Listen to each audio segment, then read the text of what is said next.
Here's the most career points all time. LeBron now number 1. Yeah. Nick, how significant is this record?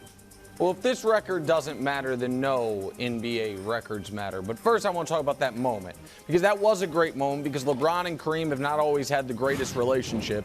And what you saw on the court right there, and I know we'll get into it later, is, in my opinion, the 2 greatest players of all time, with a little passing of the torch. And you also had another Mount Rushmore guy that you saw right there in the crowd, and Magic Johnson. Would have been nice if the other member of that Mount Rushmore, Michael Jordan, could have been bothered to show up, but I'm sure he had some golf to play or something. But when it comes to LeBron, well, I don't know. Listen, he owns a team. Seems like a big night for the NBA. All the greats were there that are alive, and Jordan wasn't there. That's fine. It does strike me as worth noting this. Yeah, the Mount Rushmore guys. Noting this, bro. LeBron was the most hyped athlete we've ever had in any sport, bar none, and he now has somehow exceeded the hype. He has not just lived up to the hype, he has exceeded anyone's realistic expectations. And with this record last night, he adds to his own personal record books. He will go down in history as the NBA player who has made the most money on the court, who I believe, best I can tell, has donated the most money off the court, has done it in the public eye without a single public incident of note in a negative fashion, has done it for 3 separate franchises across 2 full decades, and now he owns what appeared to be, for my entire life, an unbreakable record.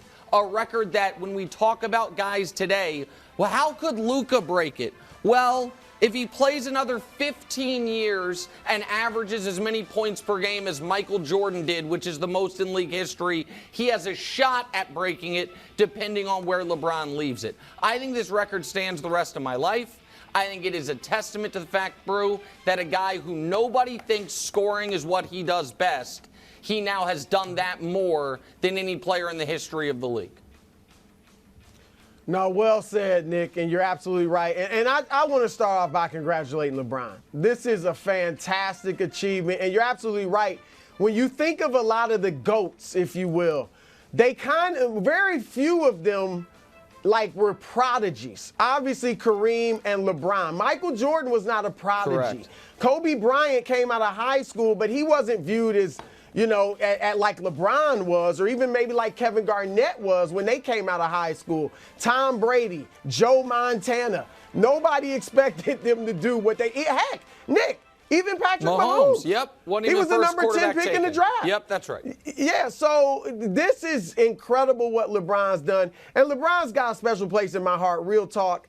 Because my parents, obviously, I lived in Northeast Ohio where he's from. My parents lived there and followed him since high school. The day the Cavaliers won the lottery to draft him, my parents went out and got season tickets. And it just gave them something to do together in their older age. And they went to games throughout his first tenure with the Cavs. So LeBron's got a special place in my heart. I was at his first game when he didn't have a great preseason. And he goes in the first game, and Sacramento was great during that time, 2003. And he puts 25, 9, 6, and 4 steals in his NBA debut. And LeBron, and last night you saw this. Other than Dallas, and we may get to that later, but the Dallas finals, other than that, he has always risen to the occasion. And last night, he put the pressure on himself. When he showed up in the tuxedo, and that's when I thought, oh, he's going for it. Yep. He shows up in the tuxedo, all his family, and everybody, Kareem, Magic, everybody is there, many at his invitation, childhood friends, high school teammates. Like, he put the pressure on himself to go get it, and then to rise to the occasion and do it in 3 quarters. It was tremendous. But, Nick, I do want to say this about the record. I think this has not historically been as big as Major League Baseball's home run record, right? 714, Babe Ruth was etched in our minds. 61 with Roger Maris. 755 with Hank Aaron. This has been more like the NFL rushing record, where Emmitt Smith has it. Great. It's awesome, but it's never been like this record that everybody points to. What I'm going to say is this quickly.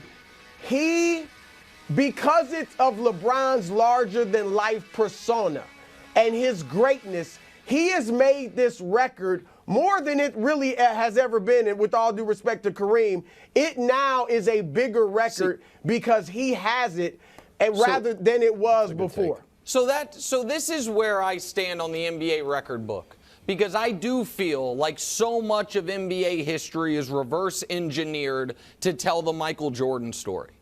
The reason that if this record doesn't matter, then what we are, or I know you're not saying doesn't matter, but isn't, a top tier record, then I think what we're saying is the NBA has one record people care about, 100 points in a game, and that's it.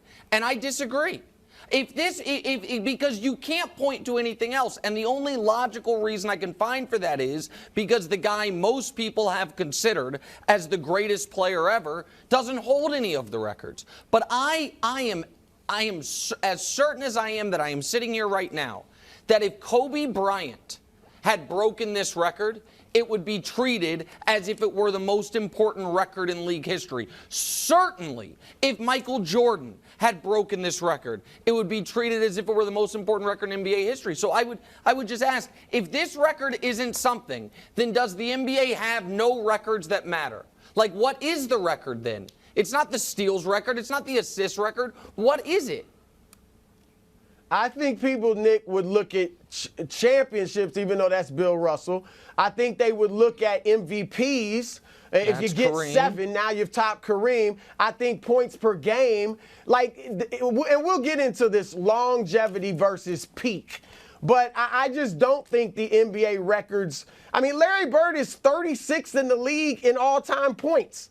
And yet almost everybody has him as a top 10 player. Tim Duncan, 16th. Karl Malone is 3rd in total points, 7th in total rebounds, and he's nowhere near the top 10 discussion. Dirk is 6th in total points. Is he the greatest scorer ever? It's not a slight on LeBron in this mark, but this has never, that's not how the NBA has measured the all-time greats by how many total points or total rebounds. It's more per game in the NBA. I thought that was very interesting. I thought something that's being overlooked is how LeBron has been able to manifest everything he set out to do. And you touched on it a little bit, Nick, but just to put it into, average person's perspective, if you try to have a to-do list of, 7 things that you want to get done this month, you might get to about 5 of them. You're like, I got to get my oil changed. So it's hard to get stuff done. And he has set out and accomplished so many things on his checklist, from, obviously like winning a championship for Cleveland, attacking this record, empowering Rich and setting up an entire agency. Like, you know what, I'm not going to go see, I'm going to do this. Right. And everybody's like, no. And it worked. Setting up a whole media company. It works. The school works. Political activism works. It has all manifested, and there is a certain unstoppable nature to his velocity to get things done that I think is just amazing. And on the micro level, everyone, and Broussard, you mentioned it, when they saw him in the outfit and he came with his headphones, like, oh, he's going to do it tonight. 36 points is not easy to do. And it's like, oh, this is fait accompli. Of course he's going to do it, because he's able to bend, the NBA universe and the world to his will through determination and hard work. It's amazing. Listen, I echo all of that, and I think it does speak to that. I think, Wild, you might have taught me this phrase. Oh. That at times, and we're about to do it in about 60 seconds, but comparison can be the thief of joy. Oh, yes. Which is because so much of LeBron's entire career, up to and including what we are going to do right here, right now, has been about comparing him to ghosts and legends. We have not taken as much time to stop and say, my God, he did everything. Yeah. He did everything he said he was going to do. And now, some things, I'd never heard him mention the all-time scoring record until a few years ago. And now there is a new thing on the list, and that is play with his son. And that is something that I think we all believe, whether it's on his son's own merits or not, LeBron will bend that universe to his will as well, to use your turn of phrase, and make that a reality. LeBron also broached Wilds. Oh, go, bro.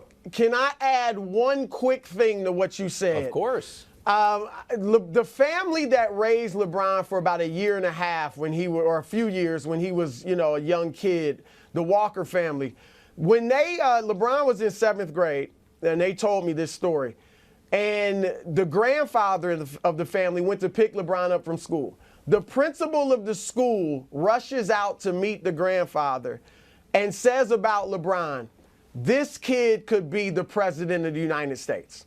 This is when he was in 7th grade.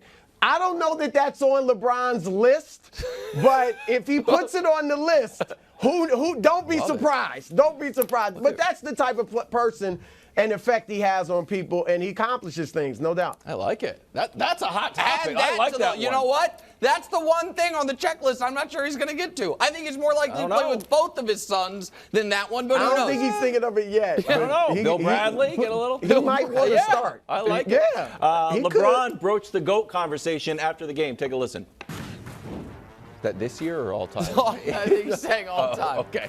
How much does this impact the GOAT debate, Nick? Well, listen, I don't think it historically is going to be viewed as a debate. I think, Brew, we should cherish these moments here because these will be looked upon as a relic of times long lost in 20, 30 years when this debate seems foolish. And so here's the thing. We know LeBron's going to own the record books. And I understand Brew has already tried to prime the audience that actually the record books are not the record books. In the NBA, it's per game stuff because just as coincidence, those are the things Michael Jordan has. But as far as total things, we don't care about that in this sport. I was never told that, but maybe that was coming up in the league when you were there and I wasn't. So I don't know. Here's what we all agree on, Brew. At 20 years old, LeBron was better. He was finishing second in league MVP voting. Jordan was getting bounced in the Sweet 16. At 38 years old, he's far better. He's averaging 30 a game. Jordan was averaging 20 a game for an also under 500 basketball team. He was better, quicker, and faster. When Jordan didn't have help early in his career and was getting swept in round one, LeBron was taking Sasha Pavlovich to the finals. So what is the Jordan argument? Oh, the prime, the peak of Jordan's career. I will take LeBron's prime of 9 finals in 10 years and 4 championships and 4 finals MVPs, all of those championships coming against top 15 all-time players. Tim Duncan, Kevin Durant, Steph Curry, all of them coming against all-time great players. I'll take that against Jordan's prime, but that's at least arguable. What's not arguable is the breadth and width of his career, who was better younger, who was better older. And lastly, Brew, I'm going to say this to you, because you, not that long ago, live on the show, we were talking hip-hop for some reason, and you just kind of said flippantly, well, Jay-Z's the greatest rapper ever. It doesn't mean he had the highest peak, but his body of work makes it inarguable. How does that exact same standard at this point not apply to LeBron? The body of work is so much greater than Michael Jordan's. Now, it's not so much greater than Kareem's, but I know you don't think Kareem is in the top 2 discussion, that it's LeBron and Michael. Why does it not also then apply to basketball where the body of work is demonstrably better?